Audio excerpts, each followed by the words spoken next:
No Dragons for Tea, Fire Safety for Kids and Dragons.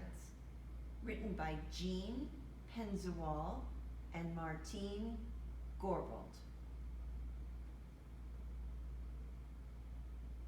One warm sunny day at the end of last week, my mom and I went for a walk to the creek. As I raced down the hill in my little red wagon, I veered to the left and smacked into a dragon.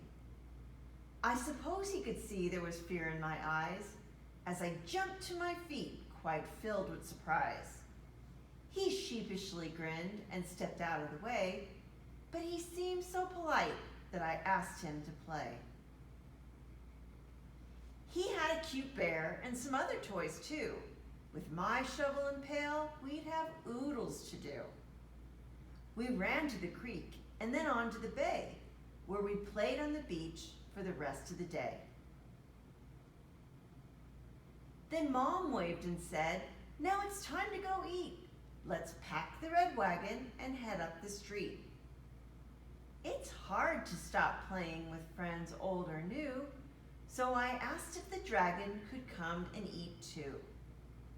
Mom wrinkled her brow and squinted her eyes, looking up at the dragon's incredible size. I begged and I pleaded, then said very sweet, "We won't make a mess. We'll be tidy and neat." So at last she said yes. "Just this once I'll agree. You may have the dragon come over for tea." We had carrots and apples, thick slices of ham, with fresh homemade biscuits and strawberry jam, cold glasses of milk, and a great big dill pickle. But the pepper we sprinkled sure made my nose tickle. Then the dragon's nose twitched, and he started to wheeze. His eyes misted up, and he blew a great sneeze. Achoo! Well, we all know what happens when dragons achoo. Flames shot from his mouth and both his nostrils too. Our tablecloth sparked and then burst into flame, and the curtains that hung right beside did the same. The smoke alarm rang. What a loud, piercing sound! It meant get out fast, so I dropped to the ground.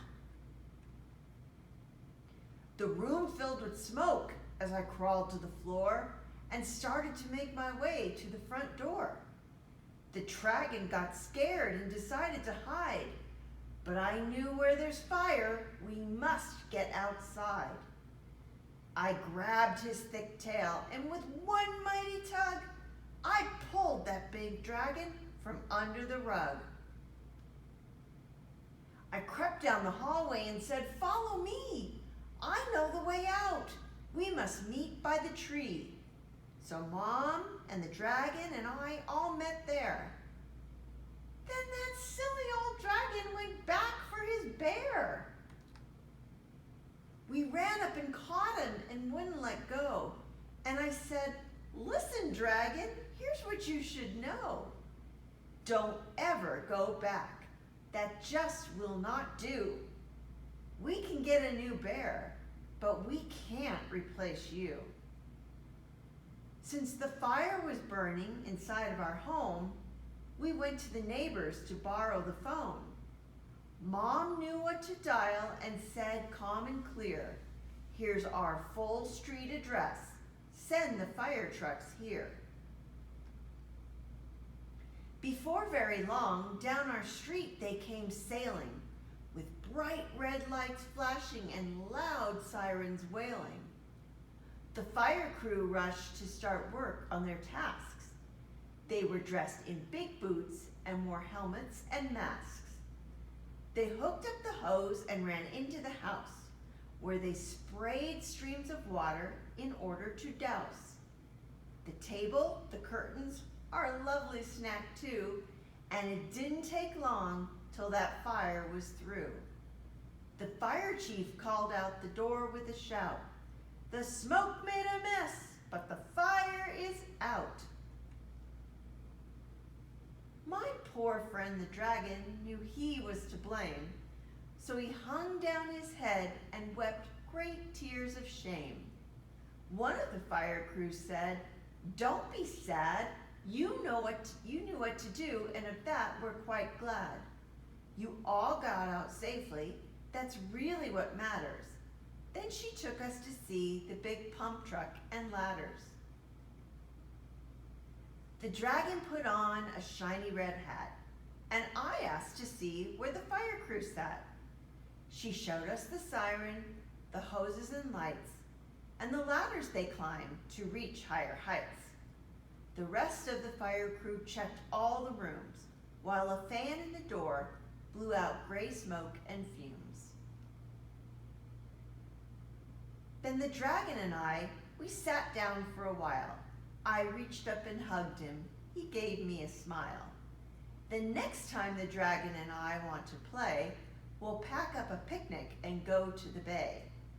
We are friends, tried and true, the best we can be, but I'll never again invite a dragon for tea. The Dragon's Fire Safety Rhyme. When the smoke alarm sounds, here's what you should do. Leave your toys all behind, 'cause there's only one you. Get down and stay low, crawling under the smoke, because breathing those fumes in might make you choke. If your clothes catch on fire, don't run about. Stop, drop, and roll till the flames are all out. Don't open a door if the handle feels hot. Find another way out to your planned meeting spot. Even when scared, you must never hide.